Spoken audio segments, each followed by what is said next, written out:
Now, Special Advisor to President Bola Ahmed Tinubu on Media and Publicity has said President Bola Tinubu is consulting with the African Union to determine the next course of action about the coup in Gabon.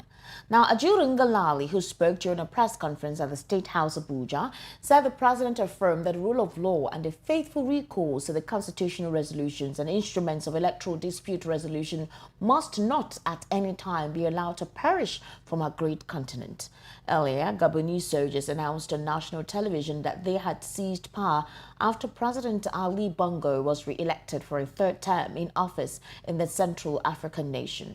Now, joining me virtually on VOP this morning to have an in-depth conversation on the recent coups that have been sweeping all over some West and Central African continents, or countries rather, is Nelson Ekujimi, a political analyst and a social affairs commentator. Nelson, good morning and welcome to VOP this morning. Good morning. Thank you for having me. Thank you for staying with us. Now, my first question is, how can you relate Gabon's coup with Niger? Do you think Niger influenced Gabon in some kind of way? Well, I don't want to believe that it wholeheartedly influenced it, but by and large, I think the response of the African continent, the slow response, must have also played a part. Because one expected that, the African Union as well as ECOWAS should have done the needful immediately the coupists took over power illegally. Because that is a country that is governed by laws. And the laws of the country stipulate how the change of power, should, follow. And if some persons, because they are carrying arms meant to protect lives and property as well as the territorial integrity of the country, decide the constitution and use that same instrument for protection of territorial integrity to usurp, to topple a democratically elected government, then I don't understand why African countries as well as ECOWAS have been dilly-dallying on this matter.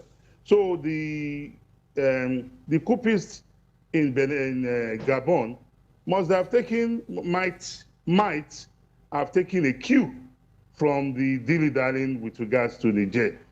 So you might not really rule it out that they could have taken it that, okay, nothing is happening to the Nigerian coupists as we speak. So let us also try our own game here in Gabon.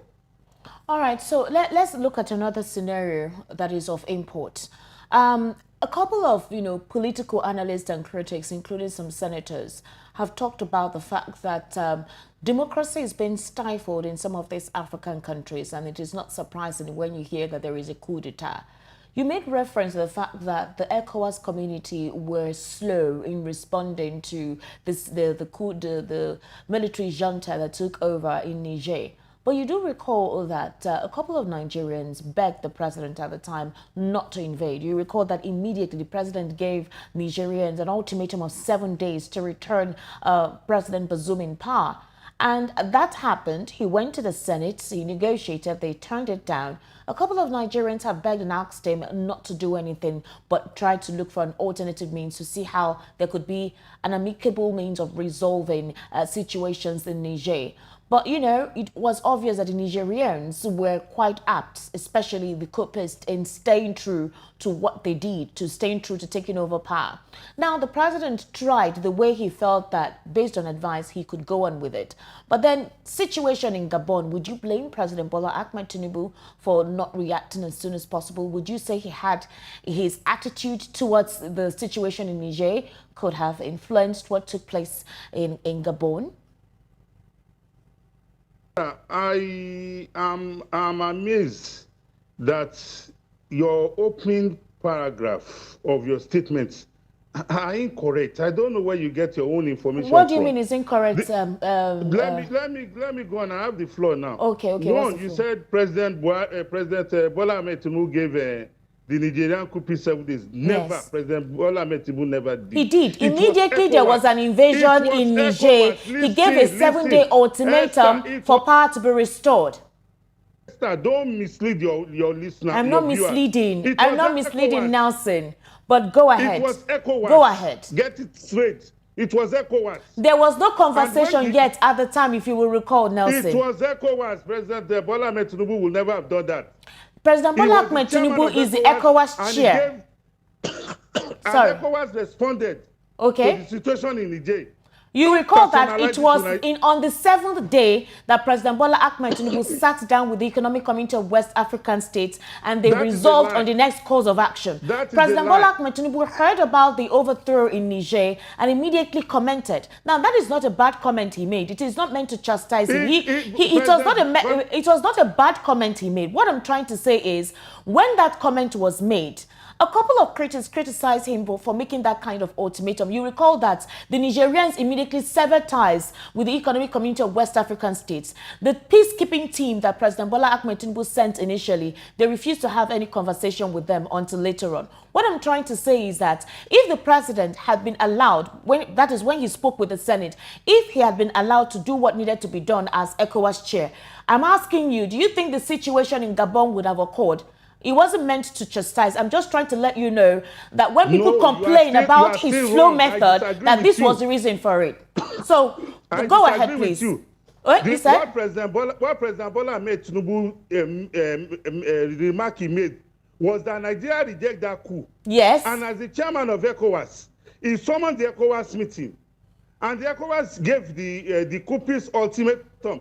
President Bola Ahmed Tinubu did not go to the Senate. Get that straight. He did not go to the Senate at first. Hold on. Nelson, he did not go to the Senate at first. It was afterwards he went to the Senate. He never went to the Senate. He never. The Senate spokesperson said they never had any discussion in that line. Go and read it. Even the Senate president publicly came out. You just read whatever you want to. Nelson, here is the situation. Nelson, this is the situation I need you to understand, Nelson. When the situation in Niger occurred, the president immediately made a statement by saying that democracy should be returned as soon as possible, giving them an ultimatum of 7 days. Now, before you make such an ultimatum as an ECOWAS chair, you ought to have a meeting. Wait, he did give an ultimatum, Nelson. Let's be pragmatic in this situation. He gave an ultimatum of 7 days.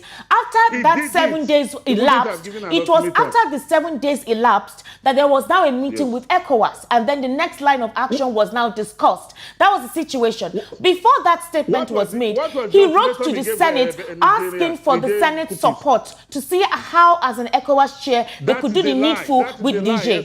All right, Nelson, since you don't want to respond to that question, let's go ahead with another question. Let's look at democracy. Let's look at democracy in Francophone countries. Nelson, let's look at democracy in Francophone countries. Let's look at some Francophone countries that the military junta has taken over of recent. The one of Burkina Faso, the one of Mali, Gabon, Niger. These are countries that are mainly Francophone countries. And most of the reasons the military junta give is that they are stifled politically, economically, there is no freedom, and that the leaders do not care for the people. Now, the question I'm asking, what do you think is at play here? The recent upsurge of military takeovers, is it a strategic implementation of some persons in the West, or is it that now you have the Francophone countries waking up to the current reality? What's your take on that? Okay, since you don't want me to correct the misinformation you peddle, I will leave that. I did not peddle a misinformation for Nelson Ekujimi. I did not peddle any misinformation, but go ahead and respond. In what capacity will Nelson, you can go ahead to respond. Give an ultimatum to a sovereign state? In what capacity? He did give an ultimatum, Nelson. He did. But go ahead to respond to the question I asked you, giving an ultimatum to another sovereign state. Tell me in what capacity. Nelson, Tell me that is possible. Go ahead with the question I asked. I'm a student of international politics. Don't come and peddle this to me, Go ahead with the question I asked, Nelson. Thank you. What is at play here in all these countries you have mentioned is the greed for political power by reasonable felons. Nothing more. Is it what? I didn't get you. You said what, Nelson? What is at play here is the greed for political power by treasonable felons. Nothing more. Nothing more. If you don't think there is any influence from the West? You recall that before the Niger coup occurred, There was a Yes. meeting with the Russian president, Vladimir Putin, and it was while these the heads of states, gathered at the meeting that they were supposed to have, the information came on that a coup had taken over in Niger. Now, a couple of Yes. conspiracy theorists have said that there is a possibility that due to the Russia-Ukraine war, Africa is the next target for these Westerners to come do what they want to do. Are you of the same line of thought? I'm not on that same line of thought because I believe Africans are more endowed to know what is right and wrong. What I'm Okay. saying here is that these are officers who were recruited or who swore on oaths of allegiance to the country. And if you swear oath of allegiance to the country, part of the oath of allegiance is loyalty to the country, Okay. loyalty to the constitution, and not that you, because you desire to control political power, you overthrow government illegitimately. That is Okay. unacceptable. That is what we are saying here. All right. So Now, in whether there are some Gabon, person sponsoring them, that's another kettle of fish. okay, so after the president was deposed earlier on yesterday, the chief of staff to the president's son, I think one of the senior staff to the president's son, his house was invaded and they saw money Yes. all over the room. And it brings to the Yes. question once again the sense of leadership, democratic leadership in some of these countries. The next question I actually want to ask is this: the African Union, all right, what role do you think the AU envisions for Nigeria in resolving the situation in Gabon? Why I ask that question is that Gabon is a Central African country. Some persons may say that Nigeria may not really have any role to play there because, we are part of the Economic Community of West African States. So maybe these may be the responsibility of economic communities of Central African states. But let's just look at Nigeria here being the big brother. What role does the AU envision for Nigeria in resolving the situation in Gabon? Well, for our information, I'm a Yoruba man. Okay. And in my own part of the world, we have this culture that you don't listen to a story from one side and run with it. Okay. You have seen that picture of money in a house. Have we verified to be able to ascertain that that money was really there or that it was planted? These are pictures that are being peddled, by those who have overthrown power to gain acceptability and popularity. So you're Unless I saying that have there's a an possibility that within the takeover yesterday morning and towards yesterday evening, that the military junta took all these Ecolag bags of money, filled a house, did a video of it to say that it belongs to the president's son's chief of staff. Or help me elaborate properly, please. Yes, what I'm telling you is that who has given out this story? And from the other side, have we done an objective investigation to be able to determine that this is the truth? That is why I'm a human being. I will not run with a story from one side of the So now, so you're saying that it's possibility engagement. that that money could have been planted to sell a story or to give a strong reason for their takeover. Yes, you cannot rule that out to gain acceptability and support. They do it. We have seen military juntas do it very well, even here in Nigeria, when they take over power in the 80s. They have done it very well. Okay. So I won't run with that unless I have an objective investigation to determine that, okay, this is the reality of the situation. That is what we the media are there for. All right. They're talking about Nigeria's role in this whole saga. Yes. Nigeria represents the chairman of ECOWAS. And don't forget, Gabon is a Central African country. And Gabon and Nigeria are both members of the AU. And as members of the AU, Nigerian president has spoken that, he's going to work with other African leaders to resolve that issue. So Nigeria is going to play a key role under the auspices of AU and not under the auspices of Nigeria, because Nigeria does not have the authority to go and invade or to go and meddle in a sovereign state affairs. It's an AU issue. And Okay. I'm very sure that we have all listened to the presidential spokesman of Mr. President come out to tell us the steps that Mr. President is taking in consultation with his African leaders, brothers. So right. I want to believe strongly that the AU is going to take a strong position on this. Same with UN as well as the EU. I've seen the EU have called for a meeting to assess the situation and take a position on it. And I don't expect anything less from the AU, of which Nigeria is a key, actor. All right, let me take a look at some of the African presidents who have been in power for a long number of years, as you can imagine. For example, many African leaders clinging to power for decades, either by force, breaking laws, or bending constitutions. It seems to be an established norm, that has been practiced in some histories of the African continent. Let's look at Equatorial Guinea there. The president, Teodoro Obiang Nguema Mbasogo, has ruled for 43 years. All right. He came into power in August the 3rd, 1979 through a coup, and he's Africa's longest serving leader with 43 years under him. And next month, at the age of 80, he will run for a sixth term lasting 7 years. Let's also look at Cameroon. Paul Biya has ruled Cameroon for 40 years, and he has lived through years of largely unchallenged and hardline rule under Biya.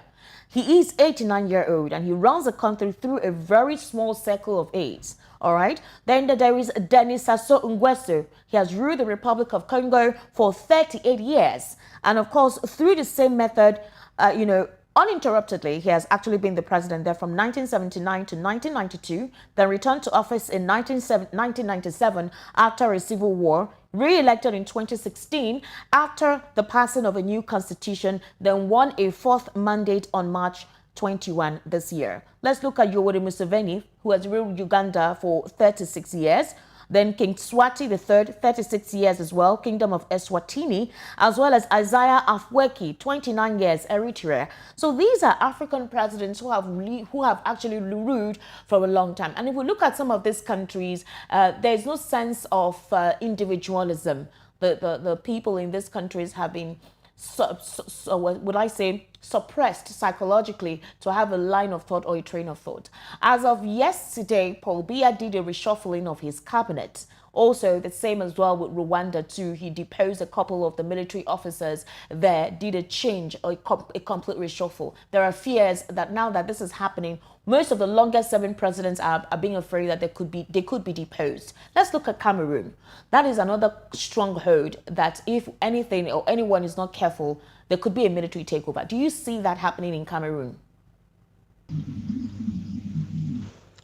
Well, no, but one thing we must all get very clear is that these countries where you have had long-serving presidents have all started with military intervention.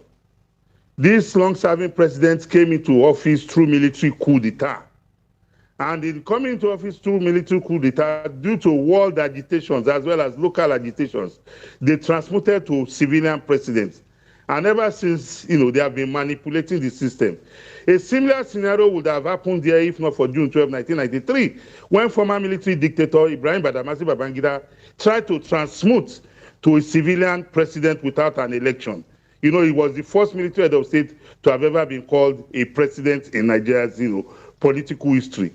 We also saw it at play with his successor then, after the interim illegal contraption called interim government that was declared illegal, null and void by a court of competent jurisdiction. The Abacha regime sponsored 5 political parties that late Attorney General Bola Ige referred to as 5 fingers of a leprous hand.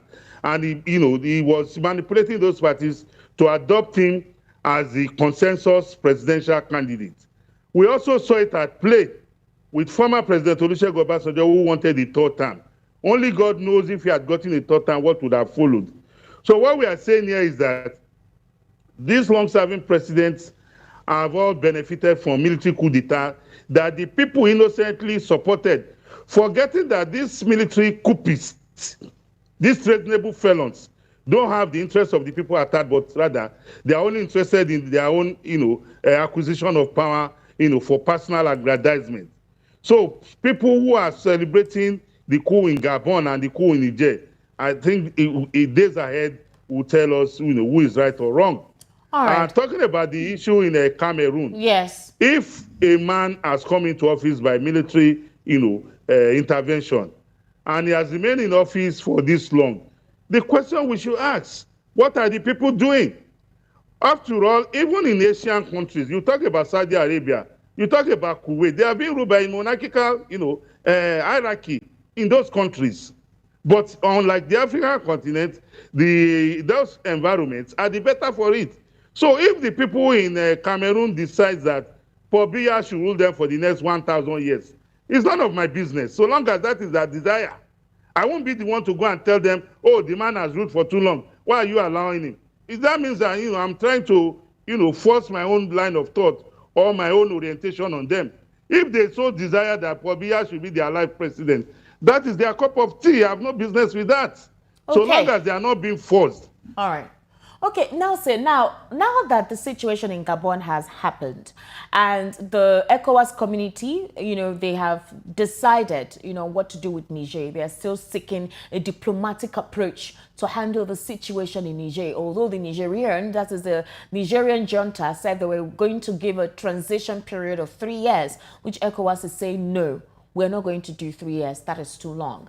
Do you think there'll be divided concentration or divided strategy with the situation in Gabon if ECOWAS is to give its own hand in restoring democracy in Gabon?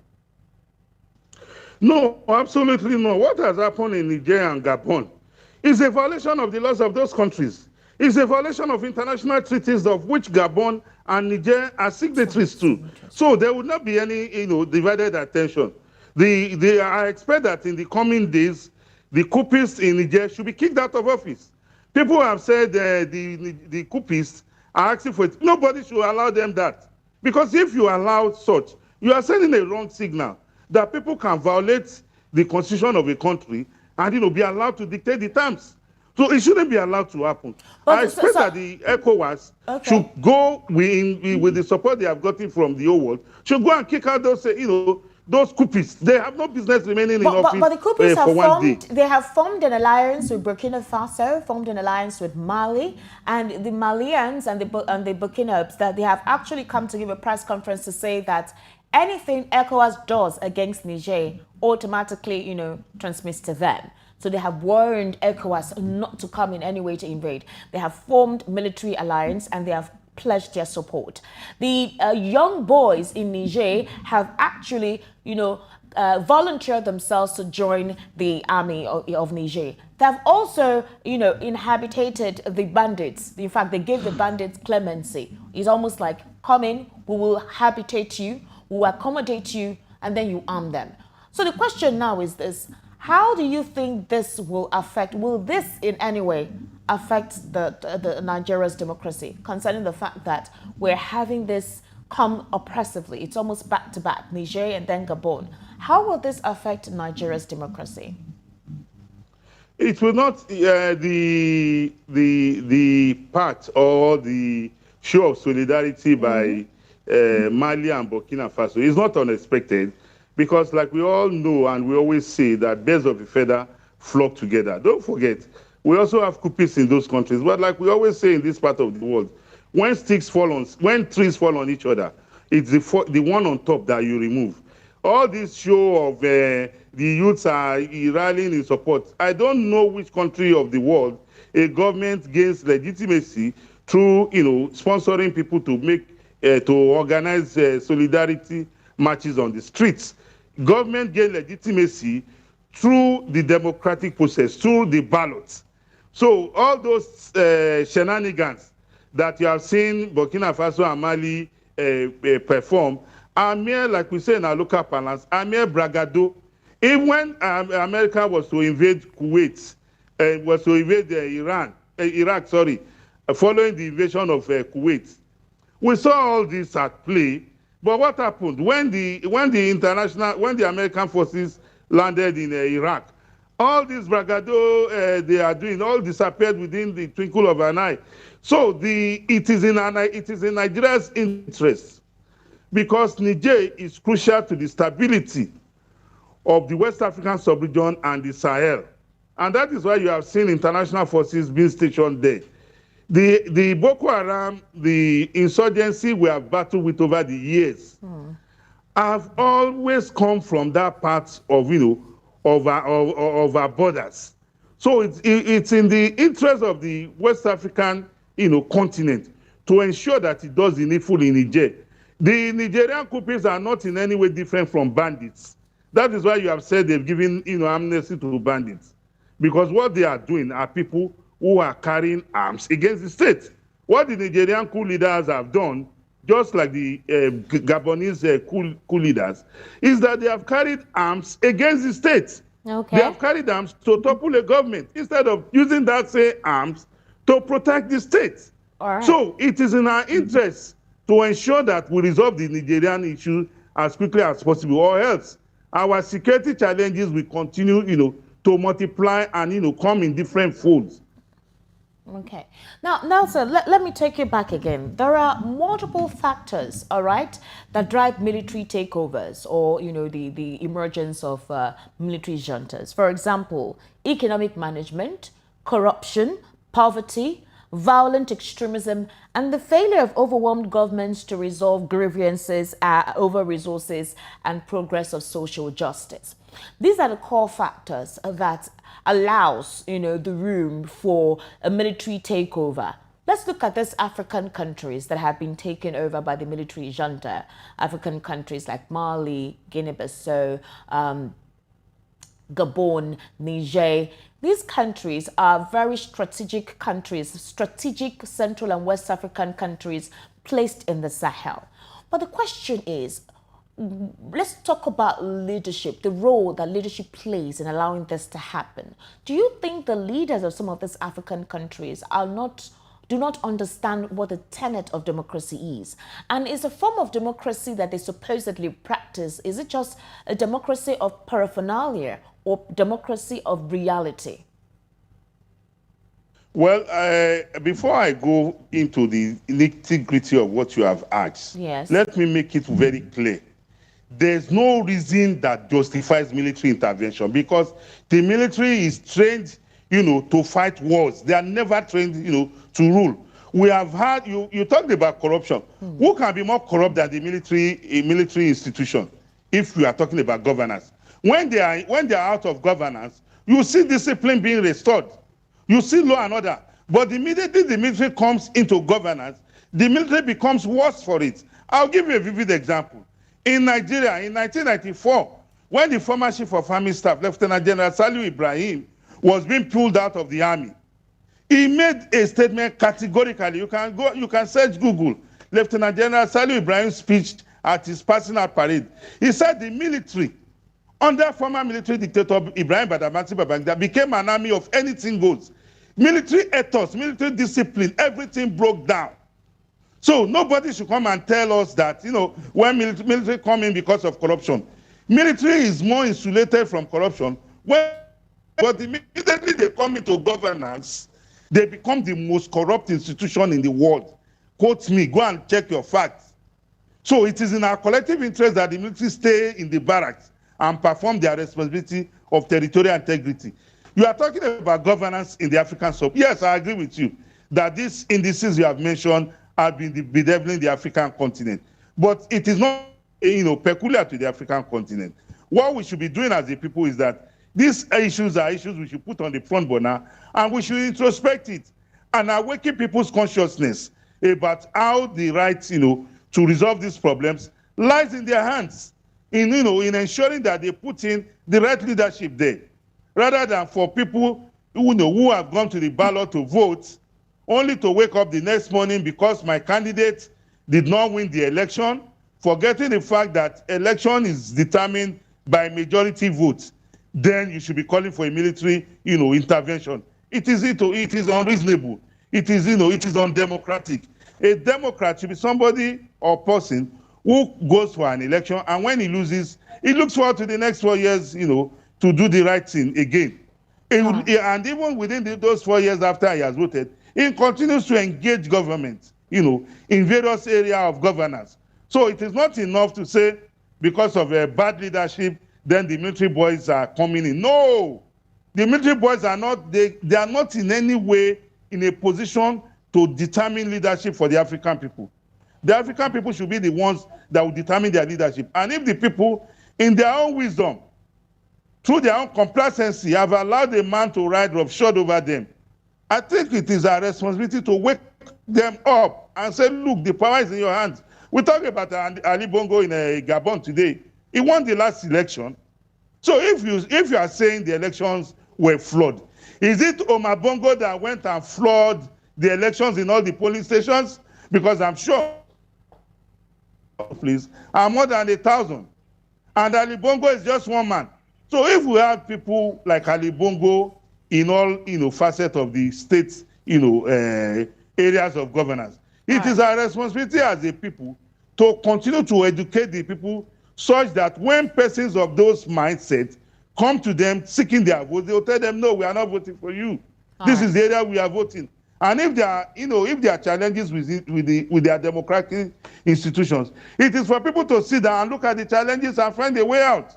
Military intervention is not the way to go at all. All right, thank you, Nelson Akuchemi. I would implore you to, stay on because we'll need you to be part of the conversation for the second segment on VOP this morning.